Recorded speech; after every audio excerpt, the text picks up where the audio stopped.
Gardening is something that I absolutely enjoy.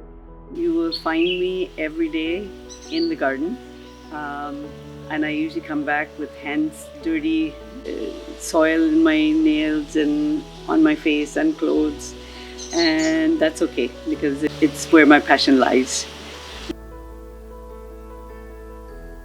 My name is Marvelyn. I have been on this property and actively working it for about 8 years. Amazing to think that you could take something so devoid of life and transform it and have it be full and abundant, and it attracted skinks, it attracted frogs, it attracted a ton of birds. I woke up and ran into the garden every morning to see what new life there would be, or how much things have grown.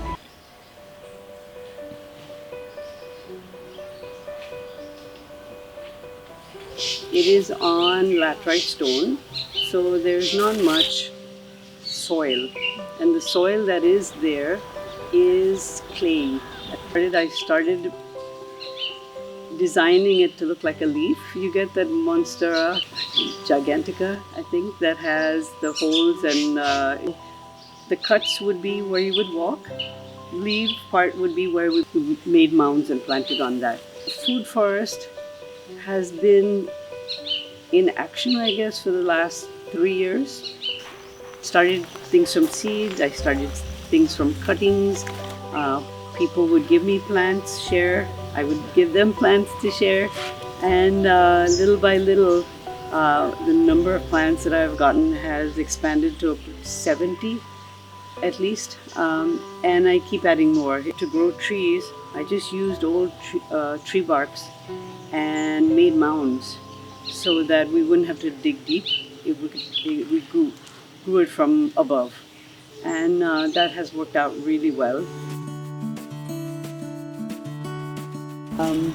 Doing things in a smaller space, I try to incorporate plants that would use different levels of that space. So I planted things that would grow in the ground, such as cassava, sweet potato, turnips, winter radish or mooli.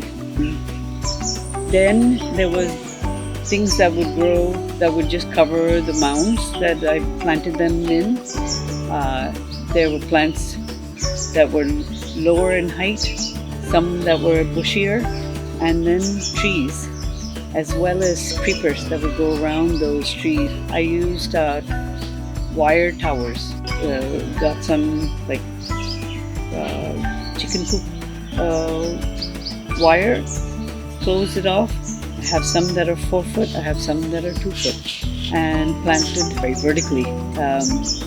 I've also got trellises there for pumpkins, because pumpkins take up too much room on the ground, and I didn't have that amount of space for them. Soil enhancement, I do a lot of mulching. Mulching is a must. In covering it with mulch,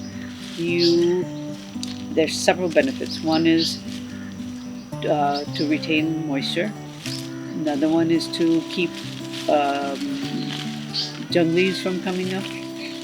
Number 3, you help whatever microbes, worms or whatever is living inside the soil, to be there, not to dry out. And eventually that mulch decomposes into compost, which then again feeds the soil. So we also do in-house hot composting.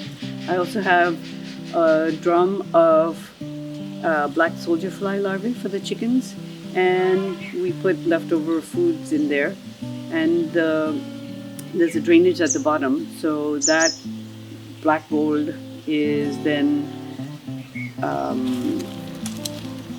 diluted with water and then given to various plants. And I use a method called no-dig gardening as well. I just add organic matter onto the top of it and make sure that I cover it with browns.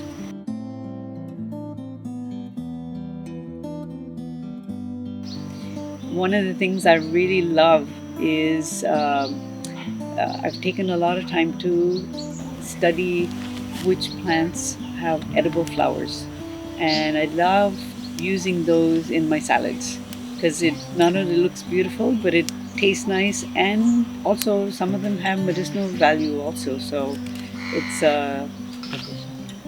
I really enjoy that part of it. So I've got some edible flowers, are cosmos, marigold, hibiscus, blue butterfly pea, costus, roses.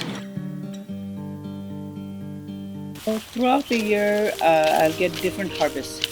This time in January, I harvest haldi or turmeric. The leaves tend to go yellow, and that signifies that, okay, I'm ready, please take me out. Right now, we've also harvested some sweet tamarind, cassava. I've got perennial plants that I'm harvesting every day for bhaji making. My other passions are birds. So I'm an ornithologist. Have combined my two loves into planting for birds and to attract them, and you probably hear all sorts of birds all around. My dream for this area is to have it be like a demonstrative mini farm so that I can show other people what's possible, whether it's in limited amount of space or the possibility of growing things that will give you food year-round with the perennial crop. I hope that my garden can be an example to people, and an inspiration to start and to see what's possible.